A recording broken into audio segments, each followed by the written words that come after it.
21st Century Property Management.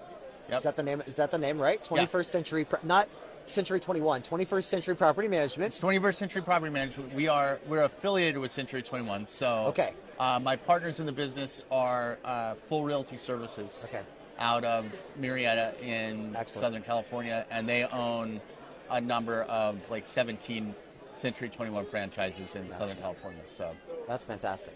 That's fantastic. I always love to start back at the beginning in the story of property management, Troy. So what made you say, I want to start a property management company, I want to get into this section of the real estate vertical? So I just, like most people, I stumbled into property management. I don't think, I've never asked someone that question and had them be like, I was in high school one day and said, and I was like, I really want to be in property. Y'all want to be astronauts and doctors? Property management, Yeah. So after I graduated college, I was doing some other things, and I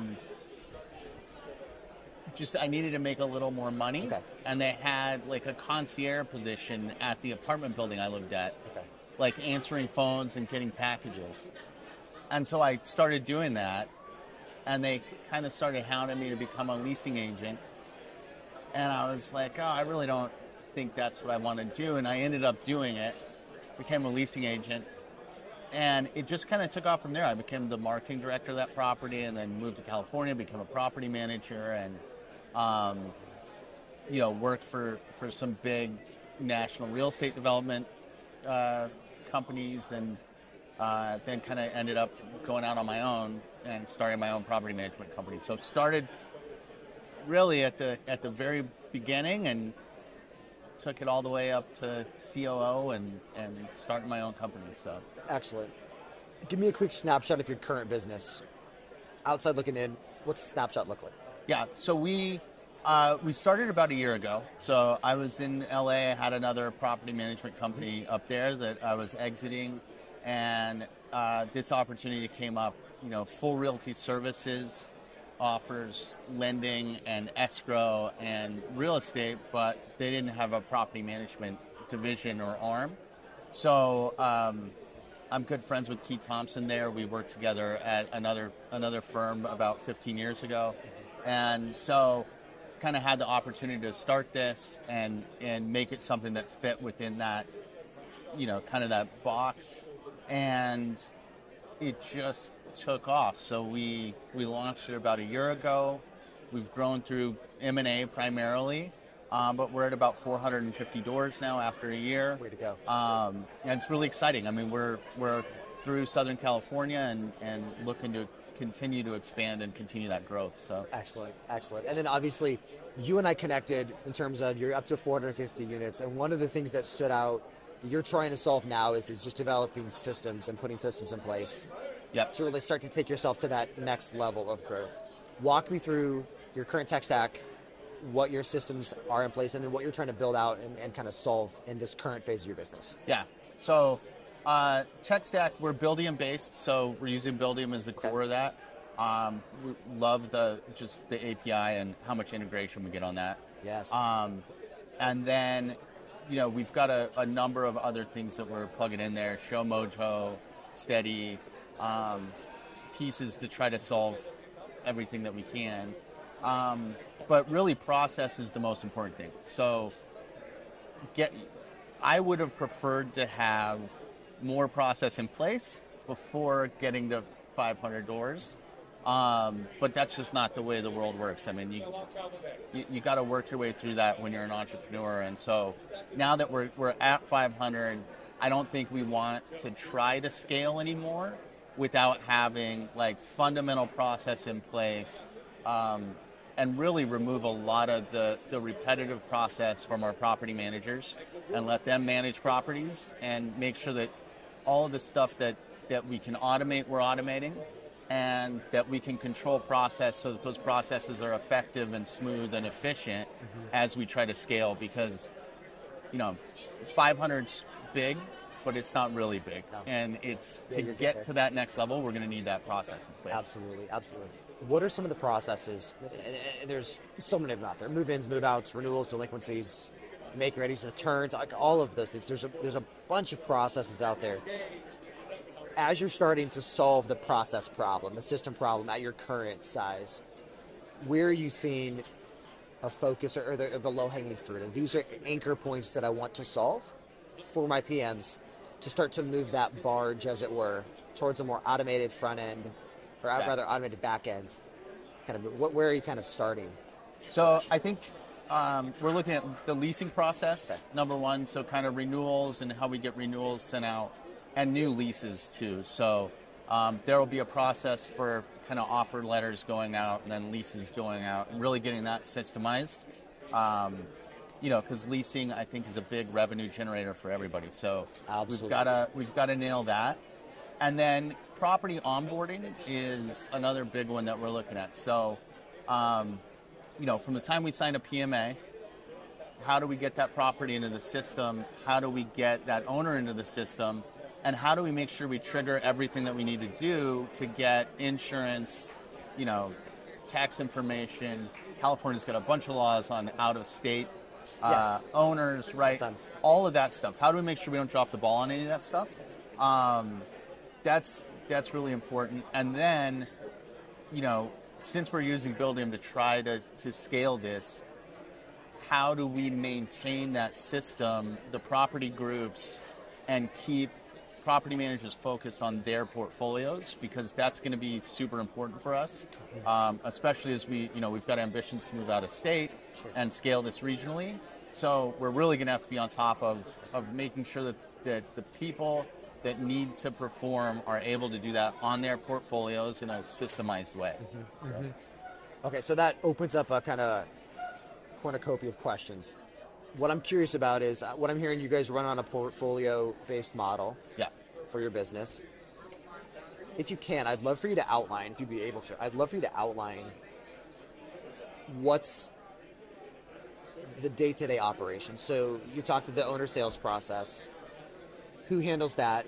What does that look like initially? And then how and when do you actually pass that off to the property manager's plate? What does the property manager cover? And then their life cycle and their day-to-day. Kind of walk me through your org chart and then your operations model that you would have for your business. Yeah. So let's see. There's a couple of different avenues for that, right? On the property owner side, I'm pretty much handling business development up through getting a PMA signed. We're just starting to get some ISAs, like some internal salespeople involved in this. I think we've talked before, and I've told you, I think it's been great to grow through M&A. That's a lot of fun. It's a fun way to start a business. It's not a long-term strategy for growth, and so we know that, and we've really got to bring our business development channels up to speed with kind of how fast we've moved. So we're bringing in some ISAs and working on internal business development ideas. So all of that will come in, and then we'll be passing that off to a virtual assistant to set up all of the property, the owners, everything within Buildium's going to be done that way. Then you've got another big channel, I think, in vendor onboarding. Oh, absolutely. So that is a major thing, and that is really the property managers. So whoever they need to work with, they're empowered to pick their vendors, use whoever they want to, and bring them through our system. And we've got a highly systemized process for making sure we've got insurance and tax information and all of that for the vendors. So that process initiates with a property manager, and we've got forms and a process to move that through and get them onboarded and make sure that we can keep up with that, because that's important. And then the third one that we're really looking at is tenant onboarding. So there's a lot that goes into that, and especially we're trying to be a keyless and paperless company. Interesting. So we've got electronic locks that are going on all the doors, and that's a whole another process that's got to be set up, communicated with the tenants, and make sure that runs smoothly so they can move in on move-in day. And that goes hand in hand with the leasing and self-showings and us trying to really get to fully automated self-showings on everything we do too. So that's fascinating. One of the things that I'm hearing you say is, Eric, we're trying to go keyless, paperless, use tech, select tech, all of that. What I'm here, what I make up is undergirding that is, Eric, I'm trying to keep a really good labor efficiency so I can maximize my profits. Right. So what goes into your, just talk me through like the decision making that you're going through to say, hey, these are the decisions I'm making in the business to create a good labor ratio and profitability. What goes into that? Yeah, I think the key for us on that, right, is what are the cerebral decisions that need to be made? Interesting. Right? So the property managers, I want them thinking about what needs to be done and executing on the stuff that needs problem solving. Sure. And all the stuff that doesn't need problem solving that can just be systemized, we've got to pull all of that out of the equation and move that into labor cost effective silos, so we can say, processing a lease, I would much rather have a property manager doing business development or dealing with an emergency situation than worrying about whether our leases are getting processed and signed. And so that's, and I think that's where LeadSimple is really going to give us a lot of leverage, is to create those processes that can be dynamic and move with kind of what we're doing and where we need our labor resources to go. Absolutely.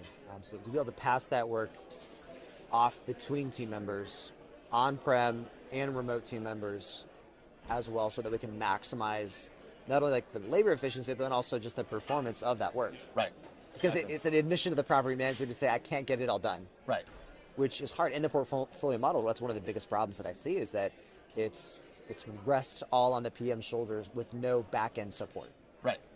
And it sounds like that's something that you're not at all interested in falling into, and the design you're doing. I want to make sure that doesn't happen. And once things start falling through the cracks, it can unravel very quickly. I've seen it happen. Yeah. So we want to make sure that we've got something in place that captures everything that needs to be done. Everybody's got a task, they complete it. And we just know if everybody does their piece, right, we complete the task, we get it across the finish line. So excellent. Which, when I hear that, what I'm hearing is you want a consistency of performance across your portfolio, that regardless if it's this property group or this property group or this property group that an individual PM is owning and managing, there's a consistent customer experience that's getting delivered on as you guys scale. Consistent, replicatable experience. We want owners, tenants, vendors, employees. We want everybody to have, a consistent, replicatable experience across the platform. So, what goes into the customer experience as you're designing a company from the ground up and building something special? What role does an extraordinary customer experience come into the day-to-day of this? I'm choosing this tech solution, or I'm grabbing this tool, or I'm hiring this person. Does that come into the high level into your day-to-day decision making? Yeah, so we kind of go off this 212 degrees concept. I don't know if you're familiar with that. Tell me about it. It's this concept that at 211 degrees you have hot water, but at 212 degrees you get steam. And steam powers steam engines, and steam can drive change. And so that 1 degree is the most important thing that you can get. And when you look at your customer base, your employees have to be your number one customer. So if you treat them with that extra degree of service, it really falls naturally that the rest of your customers, your vendors, your owners, and your tenants are going to feel that trickle down. But it's got to start with the employees. That's the most important part, the people. And, if you start there, you get raving fans that go out and help perpetuate the business. So that's kind of our goal. I love it. That's a fantastic perspective. I don't hear it enough. No, I hear it enough where people say, or PMs say, my team members are my customers as well. Yeah. Oftentimes, they're the ones that are most neglected, the ones that are suffering from burnt out, or being burnt out, from day-to-day frustration, and they can't sleep at night. There's no work-life balance. Property management is a horrible job if there's no systems in place, if there's no belief from leadership that that these are our customers as well. Right. And everybody that touches your process, and especially if you're in a position like I am, or other people who are trying to build these processes and these systems and these companies, yes, everybody that touches it is your customer. Wow. So you really, if you don't have that mindset, I think you're going to miss out on how to really make an impactful business. Because you've got to care about everybody that touches the process if you really care about the process. Yeah. So treating everyone like a customer is I think a foundational business principle that can just uncap growth. Yeah. I love that. What goes into an extraordinary customer experience? What would you say? What are like the ingredients? If you're outside looking in at a whiteboard, you're putting these are the things that go into an extraordinary customer experience. I think it's pretty simple. It's an attitude of yes. I think that there's a lot of no. I had like an amazing customer experience with Amazon, and Amazon has amazing customer experience. I was watching a movie, Amazon Prime, had a bunch of people over, and it's like not working, right? Which is the most embarrassing and frustrating thing. And I had to call them. A live person answered the phone on like the second ring. They knew who was calling. They knew what I was trying to do. They knew there was a problem, and the movie was playing like 30 seconds later. It was just unbelievable. Wow. And that's what we strive for. I think, to get there takes a lot of work, but that experience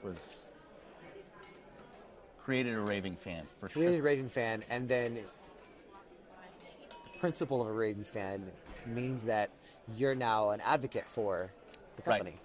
Exactly. Which is what you want for your clients, is to become raving fans. Exactly.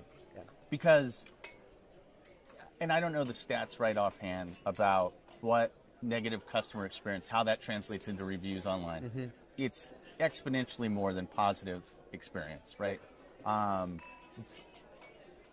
You've got to have raving fans to get positive feedback online. Raving fans are the only ones that will give you positive feedback. Negative feedback, I mean, you can get a raving non-fan very quickly. Easily. In property management, no problem. Yeah, right. No problem. Yeah. Okay, so that leads me to this question then.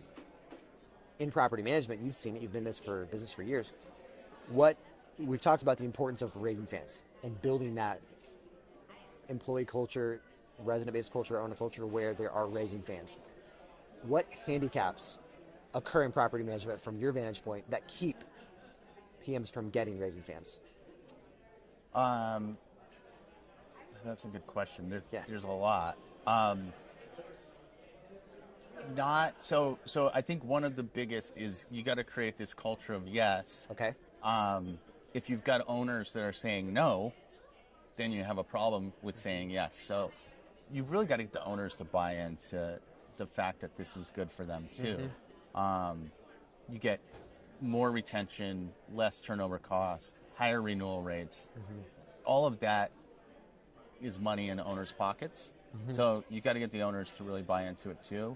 But just also not being able to execute, which generally comes from lack of a good replicatable system. Is like if the PMs can't execute and solve the problems for our other customers, that creates that friction and that tension. Yeah. And by other customers, I mean vendors, owners, tenants. Yeah, the idea of just that raving, it's so easy, like, to get a raving fan of someone who is frustrated, annoyed, and is on Google reviews saying, I'd give you a 0 if I could, but I have to give a 1 because that's the lowest option, right? That's the continual thing that happens. And so often in property management, I see PMs failing to use the right type of tools. They don't have the right type of onboarding for their own team, and so the team is missing steps in the process, and the tenant is reaching out with understandable frustration. The maintenance problems are occurring. There's poor processes, there's poor training, or sometimes it's even as simple as just a poor customer-focused client. So there's all those things that go into it. One of the things that I've seen, and I'm curious if you've seen the same, is really just the miss in getting a raving fan is that you don't have a system in place to actually deliver on that. Yeah, I think that's almost, I think more often than not, that's the problem. Because the system, and part of the system is training, part of the system is execution. Right.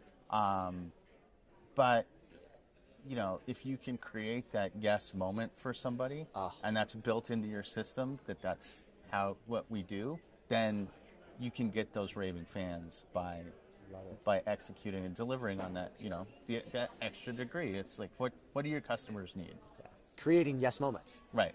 Creating yes moments, and then that creates raving fans, and then being able to take care and monetize and just do more around that. Yeah, you got it. I love it.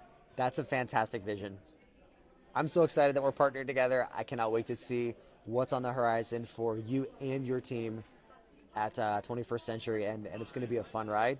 I'm excited about the culture that you're building, and where you're going to be able to take this thing, Troy. So I'm thank you for your super time excited. today. I think we've been talking for a while. Yes. LeadSimple's been on the radar, and I'm glad that it's come together the way it has. The partnership with Enterprise Bank and Trust was huge for us, so I think that's fantastic, and that really helped kind of get us over the hill to move forward, and it's going to be instrumental in us moving forward on this business. So. Well, thank you for that. We're definitely excited about what we're able to do together on that horizon, and even deliver on some of the things you talked about.